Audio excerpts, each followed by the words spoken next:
In the intimate world between men and women, there still exist many blurred zones, things that everyone feels, but not everyone has enough courage to ask about. These gaps are not small or meaningless. They can directly determine the sense of safety, trust, and the ability to truly connect between two people. Many men, even those who are mature and experienced, still carry within themselves silent questions about the female body and physiological reactions. And when those questions do not have clear answers, they easily become the source of embarrassment, insecurity, or even misunderstandings that make the relationship unable to reach true closeness. One of the most debated and curiosity-provoking topics in recent years is the phenomenon people often call squirting, or the release of physiological fluid at the peak of pleasure. Thousands of forums argue, countless people debate, but the question always returns to one point. What exactly is it? Is it urine? And more importantly, is it safe? This is a question many men want to know but are hesitant to face, because it touches something very private, very sensitive, and sometimes is seen as something that should not be spoken about. However, what is hidden or unclear often causes the greatest anxiety. Therefore, in this video, we will unravel each layer of misunderstanding with clear and easy-to-understand scientific information, so you can have a complete, accurate, and more confident view when entering an intimate relationship.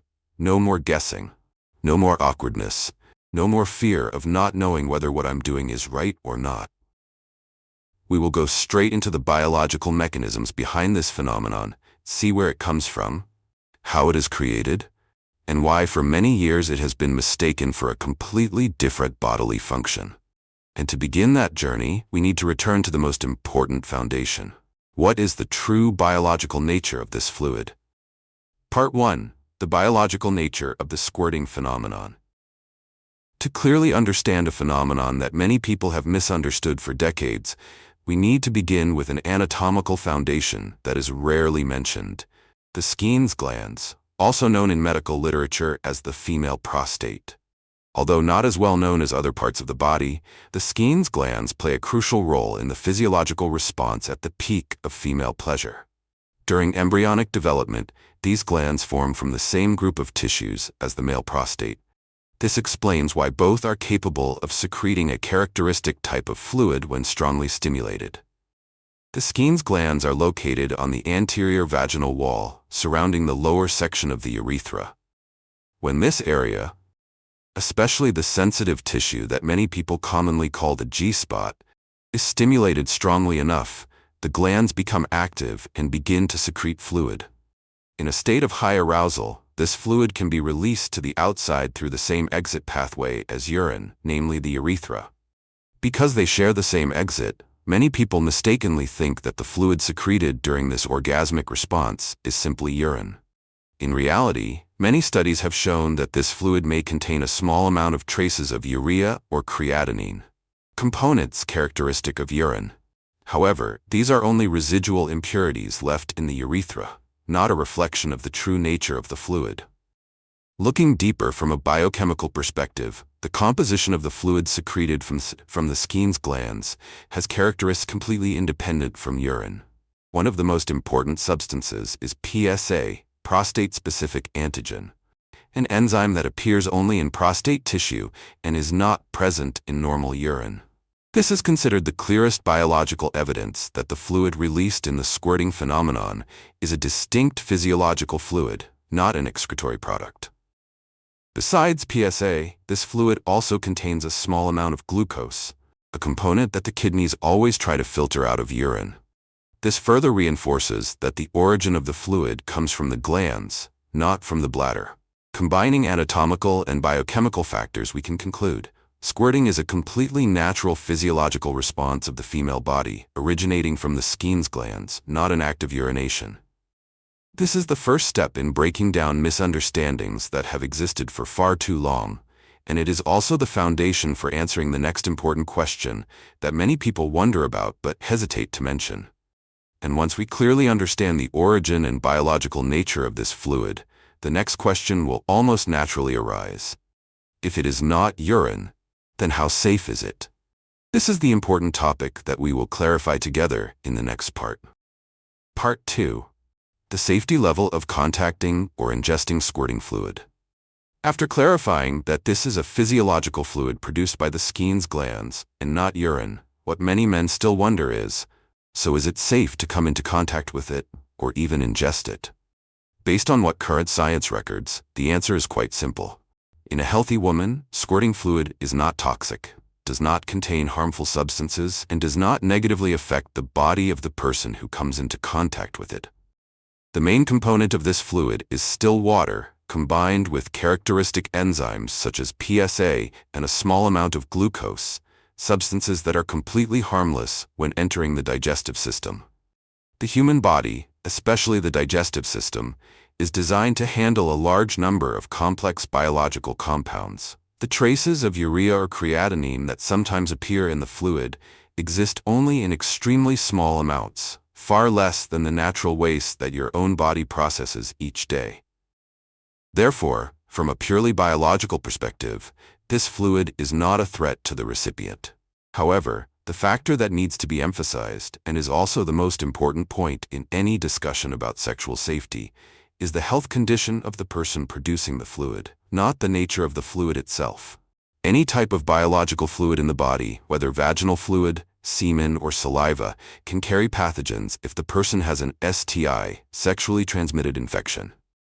Diseases such as chlamydia, gonorrhea, herpes, or HIV can exist in bodily fluids, and direct contact, even through the mouth, can become one route of transmission. This is not a characteristic specific to squirting, but a general rule of all unprotected sexual activities. In other words, squirting fluid itself is not dangerous. The only thing that truly matters is the health and honesty of your partner. This leads us to a broader perspective on safety. It is not just the question of is it harmful, but also a matter of trust, responsibility, and how two people build clarity within their relationship. If both partners undergo regular health checkups, are honest about their condition, and have clear commitments, then contact with this fluid does not carry significant risk. And once the concern about safety has been resolved, another question often arises. Does this fluid bring any special health benefits to the body? This is the topic we will analyze in the next section, where many misconceptions have been spread without scientific basis. Part 3. The truth about the health benefits of squirting fluid. When talking about squirting, besides concerns about safety, another topic that often sparks equal curiosity is, does this fluid provide any special health benefits? Online, it is not difficult to come across claims resembling a miracle elixir, that it contains nutrients, improves health, or even brings rejuvenating effects. But upon closer examination, all of these claims lack scientific basis. Based on compositional analyses conducted in many studies, squirting fluid is more than 99% water. The remaining portion consists of a very small amount of glucose, PSA, and a few trace minerals. These components are not sufficient to create any nutritional value or therapeutic effect. This is a physiological fluid, not a nutrient-enhancing mixture. Attributing effects such as improving health, boosting energy, or enhancing sexual strength to this fluid is essentially a product of imagination or a result of exaggerating information on the internet. There is no evidence that ingesting or coming into contact with squirting fluid provides any direct physical health benefits. However, this does not mean the phenomenon has no value. The true benefit of squirting does not lie in nutrition, but in the emotional and psychological aspect. For many women, reaching a level of arousal high enough for the body to release fluid is a sign of complete relaxation, a sense of safety, and deep connection with their partner. The man's reaction in that moment, supportive or hesitant, accepting or embarrassed, can greatly influence the woman's emotions. A positive and respectful attitude can strengthen trust, increase intimacy, and break psychological barriers that often make many women reluctant to express their true feelings. In other words, the value of squirting does not come from the composition of the fluid, but from the meaning of the moment in which it appears in an intimate relationship. And once we understand that the greatest value of this phenomenon lies in emotion, not chemical composition, we can delve deeper into the essence of connection in male-female relationships. The next section will explore this psychological aspect, a factor often overlooked, but one that has the strongest influence on closeness between two people. Part 4. The psychological value and emotional connection in the squirting phenomenon. If the physical benefits are almost non-existent, then what makes the squirting phenomenon special? The answer lies in the deeper emotional layer, where trust, surrender, and the connection between two people are most clearly expressed. For many women, reaching the level of arousal necessary for squirting is not merely a physiological response. It requires a very specific mental state, absolute comfort, absolute security, and the feeling of being completely accepted. These elements cannot exist in a relationship filled with hesitation or lack of trust. The moment the fluid is released often comes with a very high level of vulnerability. If the man reacts with awkwardness, criticism, or negative surprise, it can create feelings of shame and insecurity for the woman. And when this happens, her body almost shuts down, making similar experiences difficult to achieve in the future. Conversely, when the man receives that moment with appreciation, positive curiosity, or even pride for having created pleasure for his partner, it sends a powerful message. Your body is something I completely accept. Your pleasure is something I cherish. This message, even without being spoken, has a profound impact on a woman's psychology. It helps her feel safer, more confident, and more willing to open up in future intimate moments. A positive reaction not only reinforces the feeling of being loved, but also breaks down psychological barriers formed by shame or distorted beliefs about the body. From a broader perspective, this acceptance is a core element of a healthy relationship. When two people can let go of judgment, focus on emotions, and respect each other's natural bodily responses, intimate connection becomes deeper and far more enduring. Therefore, the most valuable thing that squirting brings is not a type of fluid, but an opportunity for two people to understand each other better, build stronger trust, and dismantle rigid expectations of perfection and intimacy. In other words, the greatest value of this phenomenon does not lie in the substance, but in how two people experience and respond to that moment together. And once we view squirting through the emotional lens, where trust and connection take the central role, it is time to move on to the final section, summarizing the most important points and drawing the true meaning from the entire topic. After going through all the scientific and emotional layers related to squirting, we can draw a much clearer and more realistic picture of this phenomenon. First, biologically, squirting is not urine as many people mistakenly believe. This fluid is produced by the Skene's glands, a structure whose form and function are similar to the male prostate. This means it is a special physiological response associated with stimulation and pleasure, not an excretory activity. From a safety standpoint, science also shows that squirting fluid is not harmful to health when the woman does not have sexually transmitted infections. What we need to care about is not the fluid itself, but the health and honesty of both partners. This emphasizes the important role of communication, trust, and respect in any intimate relationship. Finally, all rumors about nutritional benefits or special effects of squirting have no basis. The true value of this phenomenon lies in the emotional layer, acceptance, trust, and the ability of two people to open up when sharing intimate moments. When the man reacts positively and without judgment, it helps the woman feel appreciated, seen, and loved in her truest form.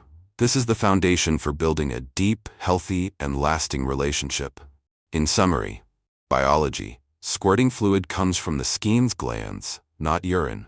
Safety, not harmful if both partners are healthy and honest about STI status. True value lies not in chemical composition, but in emotional connection and acceptance between two people. Viewed this way, squirting is no longer mysterious or frightening. It becomes a natural part of intimate experience, where understanding replaces shame and respect replaces judgment. When two people share this awareness, the relationship not only becomes stronger, but also more emotionally mature. And if this knowledge helps you better understand the body and emotions within an intimate relationship, then this is the meaningful moment for you to continue expanding your awareness.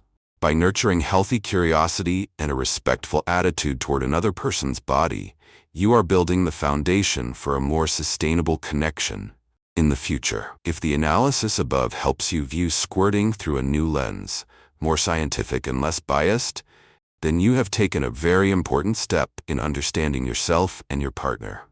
And many other topics in intimate life are still covered by misunderstandings, silence, and distorted beliefs from society.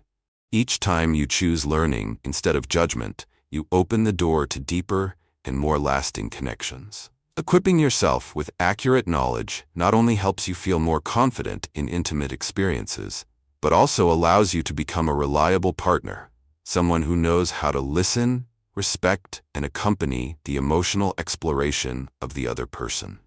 This is the foundation for building a mature and safe relationship where both individuals can be themselves without the fear of being judged.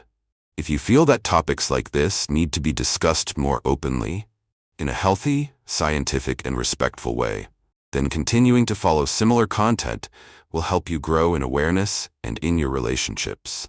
This is not only a story of physiology, but a story of understanding and emotional connection. And to conclude today's exploration, let us pause for a moment to acknowledge the value of knowledge, something that can change the way we view ourselves and the people we love in a more positive and authentic direction. Thank you for taking the time to listen, reflect, and open your mind to a topic that has long been misunderstood. If you find this content helpful and wish to continue hearing scientific perspectives on psychology, physiology, and connection, please subscribe to the channel and share the video with anyone who may benefit from this information. Each view and each share not only helps spread accurate knowledge, but also contributes to reducing shame and prejudice surrounding the natural aspects of being human.